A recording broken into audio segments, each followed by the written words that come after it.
Anda kembali bersama kami di Forum Kristian. Saya penuhi janji untuk dapat jawaban dari Bu Siti Nurbaya. Jadi Bu, kalau tadi kan konsep menurut Bu Ida adalah ini adalah hak, terserah kita mau pakai atau enggak, itu adalah pilihan gitu ya, berada di ranah publik atau di ranah privat, atau keduanya seperti Bu Ida? Ya, saya sih lihatnya ada beberapa hal ya. Pertama, akhirnya memang keseimbangan peran. Peran kita dalam arti memenuhi kewajiban sebagai orang tua dan sebagai suami gitu ya. Dan saya setuju dengan Bu Ida tadi bahwa faktor penting juga kita kompromi sama pasangan. Sejak awal, saya juga termasuk yang dari awal itu berunding. Saya mau begini, mau begini, mau begini, begitu. Bahkan ada perjanjian juga, kalau urusan ini saya ya, urusan itu kamu gitu. Nah, dalam keseimbangan peran ini justru buat saya yang tidak mudah kepada anak-anak begitu.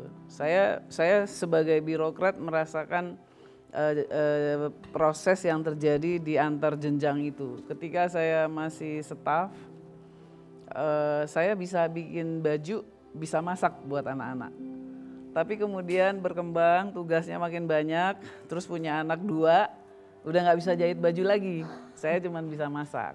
Terus berkembang terus, waktu saya di eselon 2, saya terus bilang sama anak, mama bisanya masaknya hanya bulan puasa aja ya gitu. Jadi realnya tuh seperti itu. Nah kemudian waktu saya mau jadi sekjen, saya tanya dulu, kan kita ditanya sama pimpinan mau jadi sekjen. Saya tanya dulu ke rumah, saya jadi sekjen, ini bisa-bisa nggak pulang-pulang, ngantor sampai jam 5 pagi, kagak pulang berarti mama nggak bisa masak, nggak bisa ini, mesti boleh apa enggak? Gitu. Boleh ya udah boleh. Itu yang pertama. Tadi Bu Ida bilang hak, maka sebetulnya kalau kita mau ambil hak itu, kita mesti lihat ada 2 sisi, yaitu kapasitas dan kesempatan. Kesempatan itu kan diberikan oleh kantor, oleh situasi, oleh organisasi. Saya juga pernah mimpin organisasi di tingkat provinsi dengan anggota 165.000 orang. Wow. Itu juga saya kira sebuah kesempatan.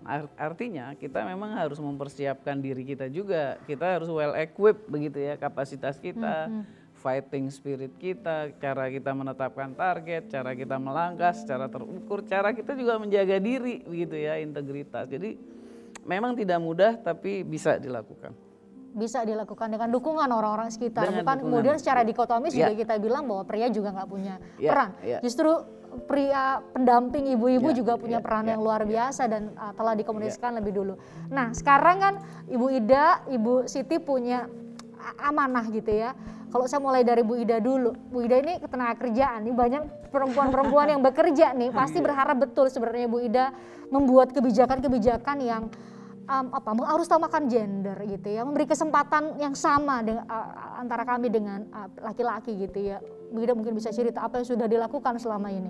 Iya, tadi saya sudah katakan bahwa kita sudah meratifikasi konvensi nomor 100. Kita tentang pengupahan yang sama untuk jenis pekerjaan yang sama antara laki-laki dan perempuan. Kita juga sudah meratifikasi konvensi 111 non diskriminasi terhadap laki-laki, non diskriminasi baik laki-laki maupun perempuan. Nggak boleh, artinya diskriminasi itu juga tidak boleh dilakukan terhadap laki-laki, jangan salah ya. Diskriminasi itu tidak hanya tidak boleh untuk perempuan, laki-laki juga tidak boleh didiskriminasi. Dan kita juga bersyukur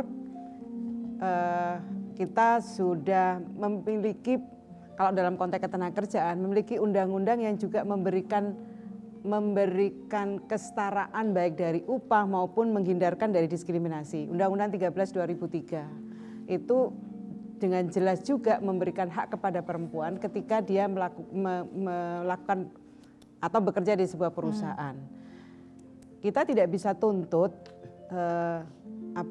perusahaan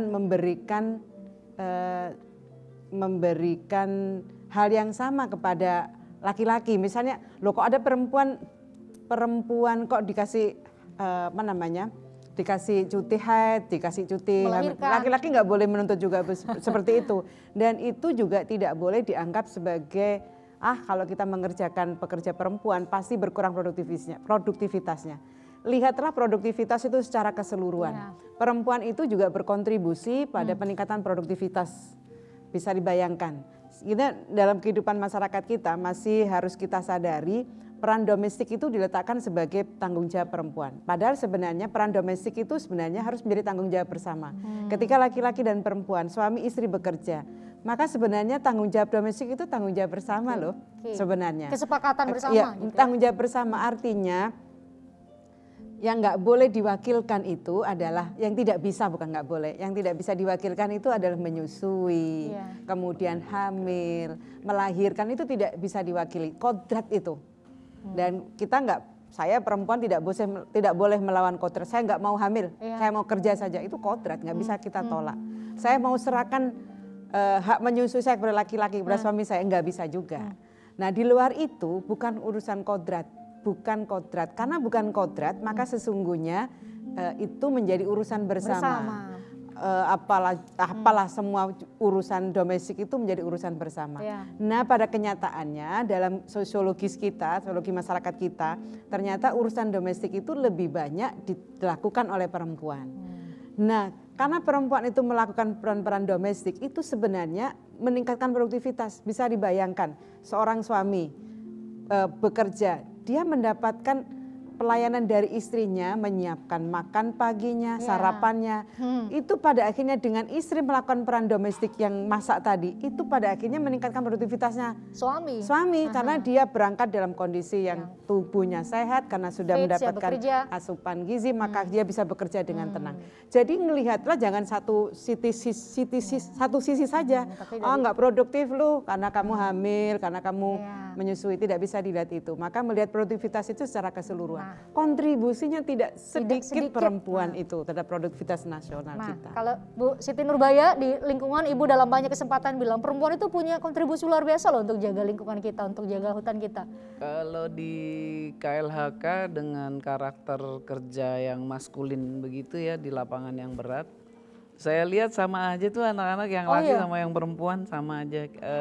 Saya punya firefighter ya, Manggala Agni tuh perempuannya jago-jago tuh. Gitu ya, nyorotin api-api itu satu. Kemudian saya juga punya pilot aircraft yang untuk memetaan di hutan-hutan tuh. Itu kan pakai itu pesawat, itu juga perempuan jago-jago juga. Kemudian kami punya penyidik perempuan itu juga yang saya pernah hadapi bersama-sama dengan anak-anak tuh waktu kebakaran hutan tahun 2015 tuh sampai 300 perusahaan yang kita periksa. 300 perusahaan. Itu tuh tempatnya di ujung-ujung sampai mau pipis aja susah gitu, mau mandi susah, apalagi airnya mundur waktu aja gitu.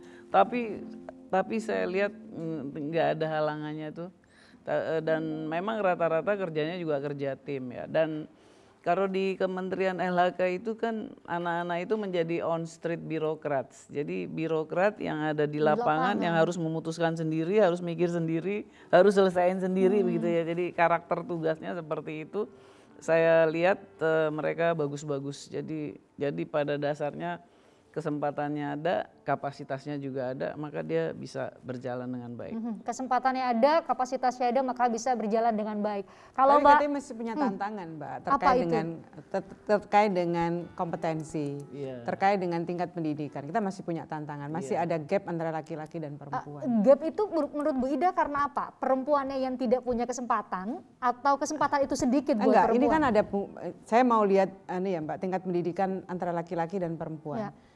Di angkatan kerja kita ya, tingkat pendidikan TPAK perempuan itu 55 something, itu tingkat pendidikannya SMP. Perempuan yang bekerja, kira-kira perempuan yang bekerja itu 55% pendidikannya SMP ke bawah. Itu kan artinya sebenarnya kita masih punya PR. Meskipun selisihnya tidak jauh sih, angkatan kerja kita pendidikannya memang kalau secara keseluruhan itu 54. Laki-laki juga seperti itu secara keseluruhan. Tapi perempuan lebih rendah lagi. Ini pekerjaan tersendiri yang harus kita selesaikan. Itu butuh kerja semua orang. Ya ini kan, mohon maaf, ini kan tadi saya ceritakan, ini kan produk budaya patriarki kita. Anak yang menurut zaman dulu kita belum terbuka banget ya waktu itu.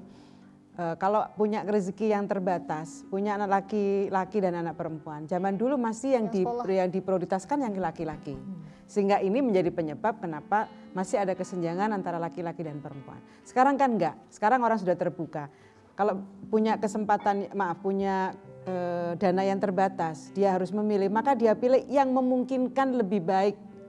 Kan gitu. Ya. Oh ini anak ini, oh ya kalau sekolahnya lebih tinggi, maka dia akan lebih bisa menyelesaikan dengan cepat. Karena ini mungkin kecenderungannya tidak ke situ. Orang sudah mikir begitu. Kalau dulu kan enggak.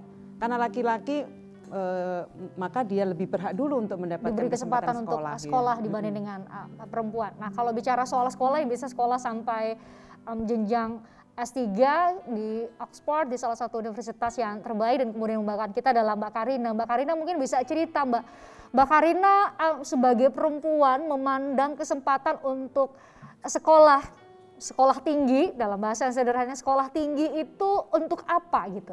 Untuk apa seorang Karina sekolah jauh-jauh dan sampai memilih bidang ilmu yang begitu tidak mudah bagi semua orang mungkin, tapi bisa cerita dari sudut pandang pribadi. Ya, jadi saya memilih bidang ini karena menurut saya menarik dan saya mau bekerja di bidang yang saya sukai. Jadi pekerjaan bukan menjadi beban, tapi sebagai hobi untuk saya.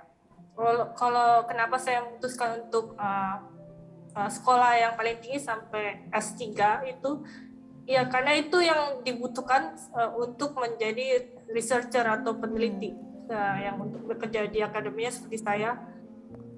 Kualifikasinya yang minimum adalah S3. Okay. Ya.